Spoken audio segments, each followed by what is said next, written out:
കാലത്തും മധ്യാനത്തും സന്ധ്യക്കേതും നേരത്തും, കാലത്തും മധ്യാനത്തും സന്ധ്യക്കേതും നേരത്തും സങ്കടം ബോധിപ്പിച്ചു ഞാൻ കരയും. എൻ്റെ സങ്കടം ബോധിപ്പിച്ചു ഞാൻ കരയും.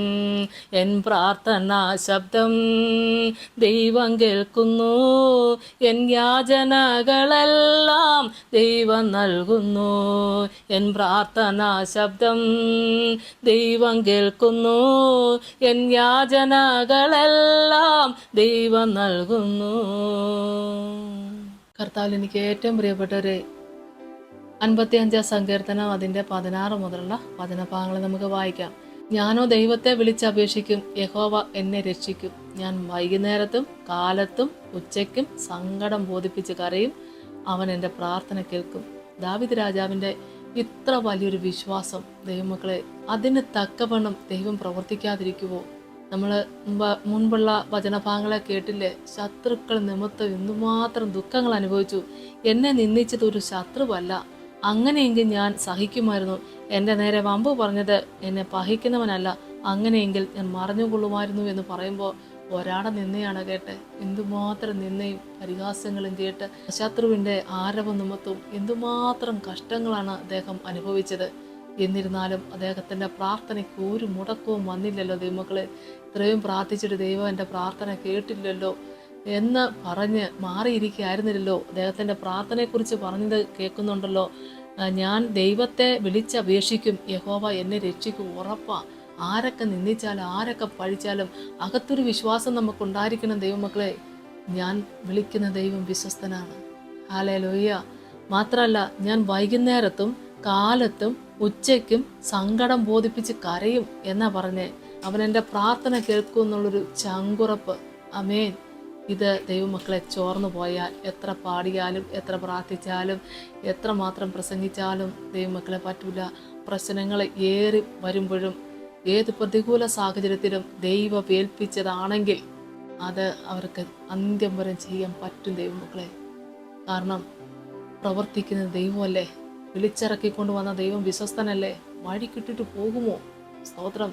പ്രശ്നങ്ങൾ ഏറി വരുമ്പോഴും ആരെല്ലാം പിന്നാലെ വന്ന് വധഭീഷണി നമുക്ക് തരുമ്പോഴും പ്രാണനെ അമ്മാനമാടുന്നവർ എത്ര പേര് വന്നാലും ദൈവമക്കൾ, ഒരു സൈന്യം എൻ്റെ നേരെ പാളയമിറങ്ങിയാലും ഞാൻ ഭയപ്പെടുകയില്ലെന്നല്ലേ പറഞ്ഞ്.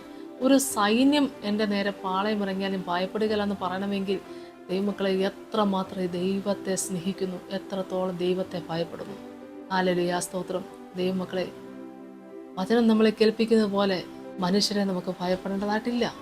കാരണം മേലിൽ നിന്ന് അവൻ അനുവദിച്ചിട്ടില്ലെങ്കിൽ ആർക്കും ഒന്നും ചെയ്യാൻ പറ്റില്ലെന്ന് അപ്പോസ്തലൻ പറഞ്ഞതുപോലെ, അതേ ദൈവമക്കളെ, അത്ര ഉറപ്പോടുകൂടി പറയുവാൻ നമുക്കും ദൈവം സഹായിക്കട്ടെ. ആമേൻ, സ്തോത്ര. ഹല്ലേലൂയ. പറഞ്ഞല്ലോ, ഇത്രയേറെ പ്രശ്നങ്ങൾ നിറഞ്ഞു നിൽക്കുമ്പോഴും ദൈവമക്കളെ സമയാസമയത്തുള്ള പ്രാർത്ഥനയ്ക്ക് മുടക്കം വന്നില്ല. ഏൽപ്പിച്ച വേല ഇട്ടിട്ട് ഓടിയില്ല. ശത്രുക്കളെ നിമിത്തം ഞാൻ നിന്ന സഹിച്ചു മടുത്തെന്ന് പറഞ്ഞുകൊണ്ട് ജീവിതം തീർത്തില്ല. ആ നിന്ന വഹിച്ചുകൊണ്ടും സ്തോത്രം, ഞാൻ വൈകുന്നേരത്തും കാലത്തും ഉച്ചയ്ക്കും സങ്കടം ബോധിപ്പിച്ച് കരയും, അവൻ എൻ്റെ പ്രാർത്ഥന കേൾക്കും. പ്രാർത്ഥനയ്ക്ക് മുടക്കമില്ലല്ലോ ദൈവമക്കളെ. പ്രാർത്ഥിക്കാൻ മറന്നില്ലല്ലോ, പ്രാർത്ഥിച്ചിട്ട് കാര്യമില്ലെന്ന് പറഞ്ഞില്ലല്ലോ. പ്രാർത്ഥിക്കുന്ന ദൈവമക്കളെ ഏത് പ്രശ്നങ്ങളുടെ നടുവിൽ നിന്നുകൊണ്ടും കൃത്യസമയത്ത് പ്രാർത്ഥിക്കുന്ന മക്കൾ പ്രാർത്ഥനയ്ക്കുള്ള ഉത്തരം പ്രാപിച്ചിരിക്കും. പ്രാർത്ഥിക്കുന്നതിൽ തളർന്നു പോകരുതേ. അതുകൊണ്ട് യേശു കർത്താവ് നമ്മളെ പഠിപ്പിച്ചൊരു കാര്യമുണ്ട്, മടുത്തു പോകാതെ പ്രാർത്ഥിപ്പിൻ. ഹല്ലേലൂയ. മടുക്കാതെ പ്രാർത്ഥിക്കാൻ ദൈവടയാക്കട്ടെ. ദൈവത്തിന് സ്തോത്രം. നമുക്ക് പ്രാർത്ഥിക്കാം. സ്തോത്രം കർത്താവേ, കരുണാസമ്പന്നാന്റെ സ്വർഗീയ നല്ല ദൈവമേ, ഈ ശുശ്രൂഷയിൽ പങ്കുചേർന്നുകൊണ്ടിരിക്കുന്ന എല്ലാ പ്രിയപ്പെട്ടവർക്ക് വേണ്ടി പ്രാർത്ഥിക്കുന്നു. കർത്താവേ, ശത്രുക്കൾ നിമിത്തം ഏറെ ഭാരങ്ങളും മാനസിക ദുഃഖങ്ങളും നിന്ദയും പരിഹാസവും പോരാട്ടങ്ങളും ഒക്കെ സഹിച്ചുകൊണ്ട് നിൽക്കുന്ന ഈ മക്കൾക്ക് വേണ്ടി പ്രാർത്ഥിക്കുന്നു. പ്രാർത്ഥനയ്ക്ക് മുടക്കമില്ലാതെ കർത്താവെ കൃത്യസമയത്ത് പ്രാർത്ഥിച്ചും കർത്താവ് ഏൽപ്പിച്ച ശുശ്രൂഷ ചെയ്തുകൊണ്ടും കർത്താവെ മാനിക്കുന്ന ദൈവത്തിൻ്റെ മുമ്പിൽ കർത്താവെ തന്നെ സമർപ്പിക്കുന്ന എല്ലാ പ്രിയപ്പെട്ടവർക്കും ഇരട്ടി പങ്ക് കൃപ കൊടുത്ത് ദൈവം അനുഗ്രഹിക്കണമേ എന്ന് പ്രാർത്ഥിക്കുന്ന കർത്താവെ, ലോകം അപമാനിക്കുമ്പോഴും മാനിക്കുന്നൊരു ദൈവമുണ്ടെന്ന് വിശ്വസിച്ചുകൊണ്ട് തൻ്റെ ഉത്തരവാദിത്തങ്ങളിൽ നിന്ന് മാറിപ്പോകാതെ ഏൽപ്പിച്ച വേല ചെയ്യുന്ന എല്ലാ പ്രിയപ്പെട്ടവർക്കും, എല്ലാ ശുശ്രൂഷയിലെ എല്ലാ ദൈവത്തിൻ്റെ ദാസന്മാർക്ക് വേണ്ടി അടിയൻ പ്രാർത്ഥിക്കുന്നപ്പാ. എല്ലാ അഭിഷക്തന്മാർക്ക് വേണ്ടി പ്രാർത്ഥിക്കുന്നപ്പാ.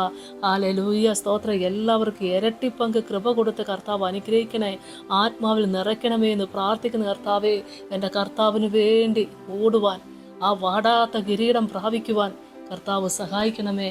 പിതാവിൻ്റെ പുത്രൻ്റെ പരിശുദ്ധാത്മാവിൻ്റെ നാമത്തിൽ തന്നെ. ആമേൻ. സ്തോത്രം.